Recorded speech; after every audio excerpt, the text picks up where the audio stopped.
Hello दोस्तों, SPB coaching centre में आप सभी का तहे दिल से स्वागत है। दोस्तों, ये लूसेंट का पार्ट 3 है जो सीरीज चल रहा है और हर दिन 30 क्वेश्चन आपको मिलेंगे लूसेंट बुक से, जो कि निचोड़ है, हर एग्जाम में पूछे जाते हैं और पूछे जाएंगे भी।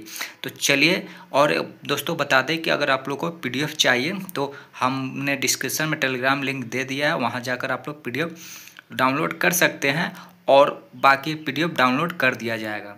चलिए स्टार्ट करते हैं। आज का सवाल, पहला सवाल है, इतिहास को कितने कालों में बांटा गया है? तो इतिहास को हम लोग 3 कालों में बांट सकते हैं, ठीक है।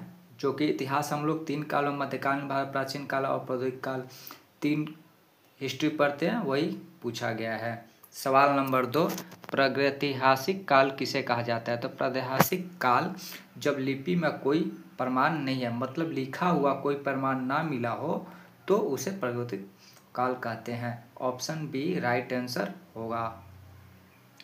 नवपाषाण काल की विशेषताएं क्या थी? तो नवपाषाण काल की विशेषताएं पशुपालन और कृषि थी। ऑप्शन बी राइट आंसर होगा। दोस्तों, वीडियो अच्छा लगे तो लाइक और सब्सक्राइब कर दे और दोस्तों को भी शेयर कर दे जिनकी ये ज़रूरत हो, जो एग्ज़ाम की तैयारी बिहार पुलिस एनटीपीसी की कर रहे हैं। चलिए सवाल नंबर 4 देखिए। सर्वप्रथम मानव कंकाल किस स्थान से प्राप्त हुआ था? मतलब कि मनुष्य का शरीर का कंकाल, हड्डी कहाँ प्राप्त हुआ था? तो ये बेलन घाटी में प्राप्त हुआ था। ऑप्शन डी राइट आंसर होगा, ठीक है। चलिए आगे बढ़ते हैं। सिंधु सभ्यता पहला उल्लेखन किस वर्ष हुआ था? सवाल नंबर 5 है, सिंधु सभ्यता का पहला उल्लेखन किस वर्ष हुआ था? तो ये 1921 में हुआ था, याद रखिएगा इसको। सवाल नंबर 6, सिंधु सभ्यता का सबसे बड़ा स्थल कौन सा है? तो सिंधु सभ्यता का सबसे बड़ा स्थल राखी गढ़ी है, इसको याद रखिएगा। सवाल नंबर 7, इतिहास का कौन सा भाग लिपिबंद नहीं होता है? तो इतिहास का लिपिबंद भाग नहीं होता है प्रागैतिक काल, जिसके लिखित कोई भी प्रमाण ना हो उसे प्रागैतिक इतिहास कहते हैं। सवाल नंबर 8, भीमबेटका किस राज्य में है? तो भीमबेटका मध्य प्रदेश के राज्यों में है। चलिए सवाल नंबर 9 देखिए। सिंधु सभ्यता को कौन सा युग माना जाता है? तो सिंधु सभ्यता का कांस्य युग माना जाता है। ऑप्शन बी राइट आंसर होगा। सवाल नंबर 10 देखिए। नवपाषाण काल युग की प्रमुख विशेषताएं क्या थी? तो नवपाषाण काल की प्रमुख विशेषताएं कृषि और अस्थायी जीवन था। ऑप्शन सी राइट आंसर होगा। चलिए दोस्तों, पीडीएफ आप लोगों को पूरा वीडियो देखिए, कहाँ पे मिलेगा आप लोगों को बता दिया जाएगा और सारे के सारे पीडीएफ आप लोगों को एक ही जगह मिल जाएंगे। और हाँ दोस्तों, ये लूसेंट की सीरीज चल रही है जो कि पार्ट 3 है, आप लोग इसे देख सकते हैं। पार्ट 1, 2 अपलोड कर दिया गया है चैनल पे। चलिए आगे बढ़ते हैं। सवाल नंबर 11 देखिए। भारत में सर्वप्रथम सूक्ष्म भाषण उपकरण कहाँ से मिले हैं? तो ये हमारा बेलन घाटी से मिले हैं। भारत का सर्वप्रथम सूक्ष्म भाषण उपकरण कहाँ से मिले हैं? तो ये बेलन घाटी से मिले हैं।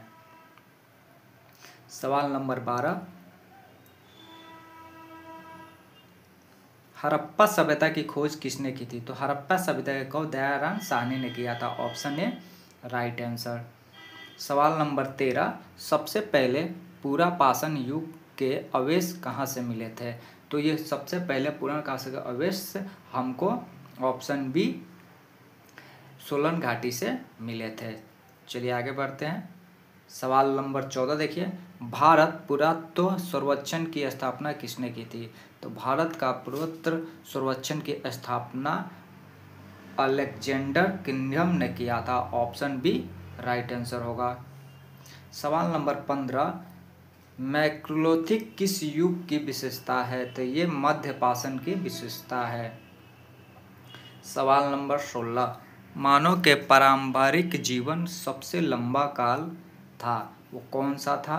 तो ये पुरापाषाण काल था। Option A right answer. ये तीनों नहीं होंगे, ये गलत है, इसको याद रखिएगा। ऑप्शन ए राइट आंसर होगा। बहुत लोग नवपाषाण काल मारते हैं, नवपाषाण काल नहीं होगा, पूरा पाषाण काल होगा। मानव का प्रारंभिक जीवन का सबसे लंबा काल, मतलब सबसे ज़्यादा दिन जीने वाले व्यक्ति। सवाल नंबर 17, नवपाषाण काल का एक प्रमुख स्थल कौन सा है? तो नवपाषाण काल का प्रमुख स्थल एक चिरांद है, जो कि बिहार जिले में पड़ता है। सवाल नंबर 18, हड़प्पा सभ्यता के लोगों ने कौन सी धातु का प्रयोग नहीं किया था? तो तांबा, कांस, लोहा और सीसा। तो इसमें ऑप्शन सी सीसा का उपयोग नहीं किए थे। सवाल नंबर 19, सिंधु सभ्यता का धार्मिक स्थल क्या है? तो सिंधु सभ्यता का धार्मिक स्थल भी स्नान गृह है, माने नहाने वाला है। चलिए नेक्स्ट बढ़ते हैं। यहाँ देखिए सवाल नंबर 20, सिंधु सभ्यता का बंदरगाह नगर कौन सा था? तो ये सिंधु सभ्यता का बंदरगाह नगर हमारा लोथल था। ऑप्शन ए राइट आंसर होगा। सवाल नंबर 21, सिंधु सभ्यता का प्रमुख व्यापारिक केंद्र कौन सा था?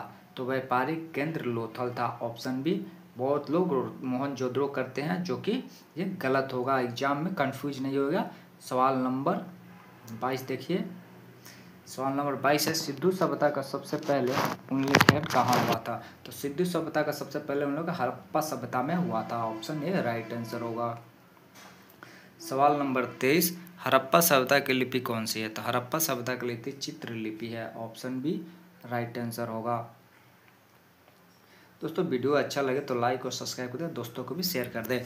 और हाँ दोस्तों, कमेंट करके बताएं कि आपको किस एग्ज़ाम की तैयारी कर रहे हैं और कौन सा पीडीएफ आपको चाहिए, आप लोगों को प्रोवाइड कर दिया जाएगा फ्री में।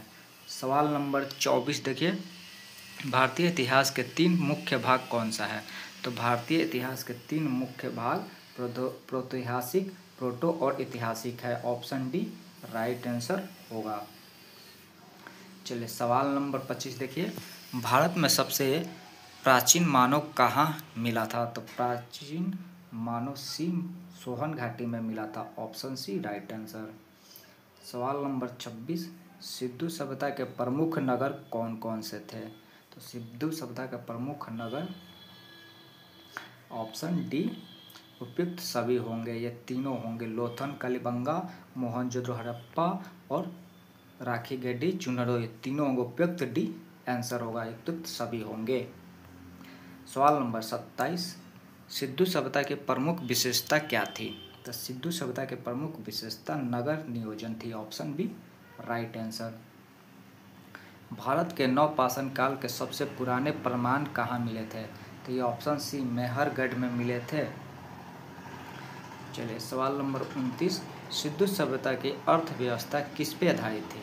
दोस्तों सिंधु सभ्यता की अर्थव्यवस्था थी सभी पे, कृषि पे भी थी, व्यापार पे थी और पशुपालन थी। Option D right answer. दोस्तों वीडियो अच्छा लगे तो लाइक कर दें और शेयर कर दें। हाँ दोस्तों, बैकग्राउंड में साउंड आ रही है जिस पे आप लोग ध्यान नहीं दिए, इसके लिए सॉरी, क्योंकि मैं बाहर वीडियो शूट कर रहा हूँ। चलिए आज का सवाल लास्ट है, आप लोग यहाँ देखिए, सिंधु सभ्यता की मोहरों पर कौन सा चित्र मिलते हैं? तो सिंधु सभ्यता की मोहरों पे सभी मिलते हैं, पशु मिलते हैं, वृक्ष मिलते हैं, मानव मिलते हैं। ऑप्शन डी राइट आंसर होगा। पीडीएफ दोस्तों आपको टेलीग्राम चैनल पर मिल जाएगा, जो कि डिस्क्रिप्शन में टेलीग्राम चैनल दिया हुआ है, वहाँ पर जाकर सभी एग्जामों का पीडीएफ डाउनलोड कर सकते हैं। और दोस्तों अगर पीडीएफ नहीं खुले तो लोगो देख लीजिए, वहाँ पे एसपीबी कोचिंग सेंटर के नाम से होगा, और लोगो जाकर देख लीजिएगा और ज्वाइन कर लीजिएगा। तब तक मिलते हैं अगले वीडियो में। जय हिंद, जय भारत।